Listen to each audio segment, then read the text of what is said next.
wabarakatuh. Kembali lagi bersama saya Mas Umar. Nah, pada kesempatan kali ini di sini saya mau ngebahas lagi nih, tapi tidak dengan perhetan atau perblokan yang dimana di sini mencakup area kaki-kaki. Nah, apa sih Mas? Oke, sebelum lanjut ke dalam videonya, bagi kalian yang baru saja hadir ke dalam channel ini, jangan lupa untuk klik tombol subscribe di bawah ini, karena dengan subscribe berarti kalian sudah mendukung channel ini supaya lebih berkembang lagi. Oke, terima kasih banyak. Nah, langsung lah ya. Di sini ada beberapa box ya. Box ini yang mungkin kalian sudah tahu mereknya sendiri tanpa saya sebutkan. Dan di sini juga kalian juga udah tahu kalau brand ini itu bergerak di area mana. Pasti udah tahu dong ya, untuk area kaki-kaki, terutama untuk masalah shock breaker. Oke, langsung saja kita bahas. Langsung unboxing aja ya. Kita buka. Teng teng ya. Oke. Pertama-tama yang paling utama seperti biasa ada yang namanya stiker dari brand Ohlin. Oke, lanjut. Nah, oh ya, untuk shock breaker atau paketan preload adjuster dan emulator ini hanya diperuntukkan motor ME King ya, dengan sistem ganjelan atasnya itu sistem clip. Lalu dengan diameter as 26. Jadi kalau misalnya motor kalian asnya 26 dan sistem kelipan itu, berarti bisa menggunakan ini. Tapi di sini hanya diperuntukkan di motor Y15 ZR ya. Oke. Seperti biasa di sini ada namanya stiker. Lalu ada baut yang dimana baut ini diperuntukkan untuk di segitiga ya. Kenapa? Bedanya apa Mas sama ori? No. Pinggangnya kecil. Ini dratnya 14. Jadi bisa dipakai di situ. Jadi buat yang nurunin shock itu tidak mentok di area bautnya. Tapi kalau misalnya bagian kalian masih bautnya standar, itu bakalan mentok di batang asoknya. Jadi inilah kuncinya. Buat yang mau aja ya, buat yang mau nurunin shock aja. Tapi kalau misalnya kalian nggak mau nurunin shock, itu bebas-bebas saja. Oke, langsung di sini ada yang namanya preload adjustable, yang dimana preload ini bisa disetel untuk kekerasan si per shock depan kalian. Jadi di sini seperti saya bilang, sistem kelipan ya, tidak ada drat sama sekali. Tapi kalau misalkan yang tipe Jupiter MX itu di sini modelnya drat, beda dengan yang ini, tapi fungsionalnya sama. Tapi kalau untuk yang ini yang akan kita bahas itu adalah model kelipan, jadi ketahanannya ada di sini. Oke, nanti akan diperjelaskan lagi untuk masalah sistem kerjanya. Lalu ada yang namanya adaptor untuk emulatornya. Jadi udah lengkap nih ya untuk masalah perlengkapannya. Dan dilengkapi dengan per shock breaker, yang dimana tinggi dari per shock breaker ini adalah 295 cm. Nah, kira-kira motor apa aja nih yang bisa digunakan menggunakan shock breaker ini, per shock breaker ini? Nah Mas, misalkan per shock breakernya kita kurang suka nih dengan karakter shock breakernya, kita mau menggunakan yang ori aja, tapi kan yang ori ada yang bilang juga kepanjangan. Nah, itu caranya gimana? Bisa juga yang namanya dipotong pernya ya. Dipotong pernya aja. Dipotong pernya sesuai dengan keinginan. Tapi ya banyakan sih seulir atau 2 ulir aja. Karena kan kenapa lebih pendek? Karena di sini ada yang namanya daya tekan dari sini, dari si preloadnya ini sendiri. Dan juga si ini namanya emulator juga akan lebih tinggi. Jadi memakan, sebelum pernya itu ketipisan atau kependekan, bisa mengukur juga. Oke, lanjut. Nah, sistem kerja dari emulator ini adalah untuk mengukur kompresi pada si oli shock breakernya itu sendiri. Yang dimana sistem kerjanya itu adalah pengukuran untuk si jalur olinya itu sendiri.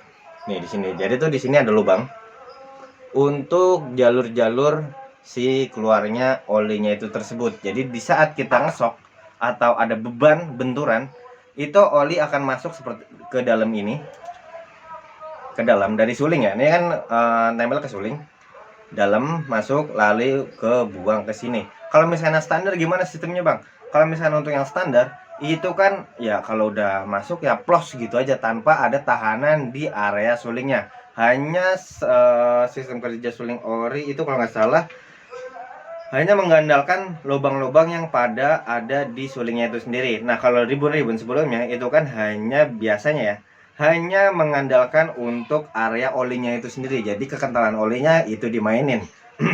Nah, untuk masalah yang kali ini di sini ada emulator yang dimana juga untuk mengatur si tekanan oli tersebut. Semakin tinggi seperti ini akan semakin empuk apa semakin enteng. Tapi kalau misalnya kalian lebih suka karakter yang lebih keras lagi, bisa juga ini diputar ke dalamnya lagi.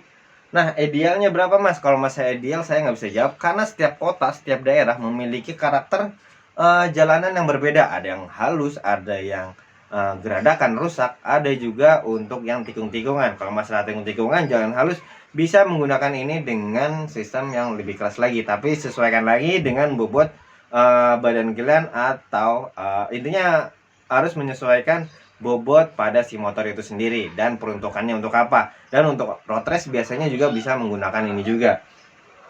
Jadi untuk sistem setelan kanan kirinya ini harus sama ya, nggak boleh beda antara putaran A atau putaran B nya itu berbeda, harus sama. Misalkan ini dari titik sentuh si per, ini kan per bisa renggang nih, jadi tuh pernya di press tapi hanya sentuh aja supaya per ini tidak bisa gerak sedikit aja. Nah, itu kanan kirinya harus diukur ketinggian dari ininya. Jadi harus sama ya, ke atas kanan si setelan kanan kirinya ini untuk shockbreaker kanan kirinya. Supaya apa? Supaya daya tekan kanan kirinya itu sama rata, tidak ada perbedaan. Kalau misalkan beda gimana, Mas? Nanti akan miring sebelah ya kan, asik. Nah, untuk masalah emulator kira-kira udah cukup lah ya. Sistem kerjanya hanya memperlambat si oli atau mempercepat. Kalau cepet ya nggak usah pakai ini karena kan emang dari orinya aja udah plong ya kan. Tapi kalau untuk ini bisa untuk disetel untuk kekerasan si oli compressionnya itu. Jadi emulator ini berguna untuk menyetel compression pada si oli shock itu tersebut. Nah, untuk masalah yang kedua, untuk masalah settingan emulator mungkin kalian sudah paham lah ya, kanan kirinya harus sama. Dan ini ada yang namanya emulator preload adjustable untuk shockbreaker ya, shockbreaker making, yang dimana emulator mulu yang di otak. Preload ini bisa dinaik turunin. Jadi di sini tuh ada drat dan di sini ada untuk bisa di setel ya. Jadi ada baut 14 dan kunci L-nya ini. Jadi kalau misalnya kalian mau ngerasin atau mau ngelembutin si per, bisa menggunakan ini. Jadi tidak perlu yang namanya ganjel-ganjel dengan menggunakan roller. Tapi ya bebas kalian kalau misalkan emang kalian mau yang simpel-simpel aja, nggak mau ribet yang namanya kerja 2 kali atau gimana, bisa menggunakan roller. Tapi itu baik lagi kepada kalian maunya gimana. Tapi kalau misalkan ini pakai ini, itu bisa menyesuaikan. Misalkan kalian lagi touring nih, jalan-jalan ke daerah Pantura, kan jalannya ada yang mulus ada yang enggak. Bisa di setel rada keras sedikit. Tapi kalau misalkan kalian udah masuk pedesaan yang jalannya sekiranya ada rusaknya, lebih banyak rusaknya daripada mulusnya, itu bisa dikendorin. Jadi daya pegas daripada daya kejutnya itu bisa meredam. Jadi tidak terlalu, kalau keras kan menjadi dak kasar lah intinya.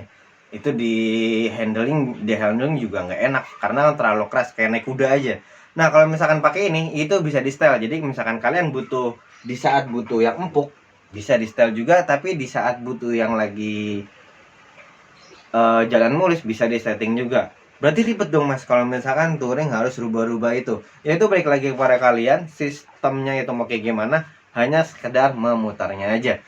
Tapi kalau untuk masalah ini itu harus disesuaikan di awal, karena memang menurut saya pribadi untuk sistem mencari nyeting si emulator ini sedikit ribet karena harus bongkar pasang si shockbreaker itu sendiri. Tapi kalau misalnya kalian sudah menemukan settingan atau hitungan yang pas atau settingan ketakaran pernya sudah pas, itu akan mendapatkan hasil yang enak menurut saya pribadi. Karena emulator dan preload adjustable ini sudah banyak digunakan di kancah motor-motor sport dan juga di area anak-anak motor road race tentunya.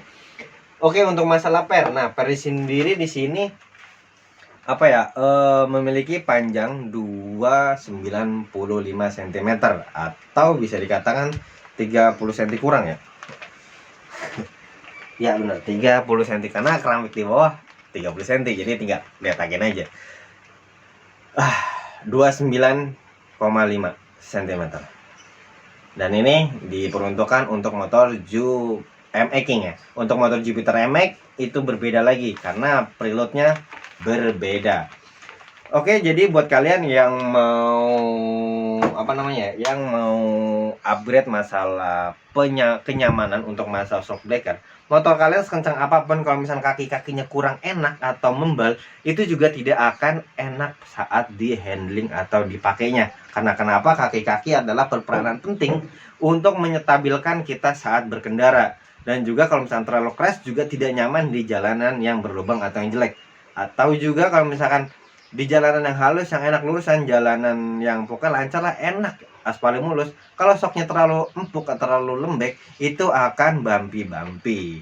Pasti kalian sudah mengalami lah, kalau misalkan kalian ada tikungan terus miring, shocknya nyut ngeper gitu lagi saat miring, itu rasanya kayak gimana? Pasti ngeri kan, ngeri sedap antara ini mau jatuh atau enggak. Nah, inilah solusinya. Dan untuk masalah shock belakang itu bisa pakai menggunakan shockbreaker yang racing yang banyak dijual di pasaran dengan brand-brand tertentu. Oke lah, saya kira cukup lah ya informasi tentang preload adjustable dan emulator ini untuk para kalian. Buat kalian yang mau tahu lebih lanjut dalam pemasangan itu gampang menurut saya pribadi, tapi hanya untuk penyetingannya aja yang sedikit memakan waktu. Oke, saya kira cukup informasi ini. Saya Mas Sumang, saya pamit dari konten ini atau video ini. Wassalamualaikum warahmatullahi wabarakatuh. Salam racing Indonesia, salam bla bla. Bye.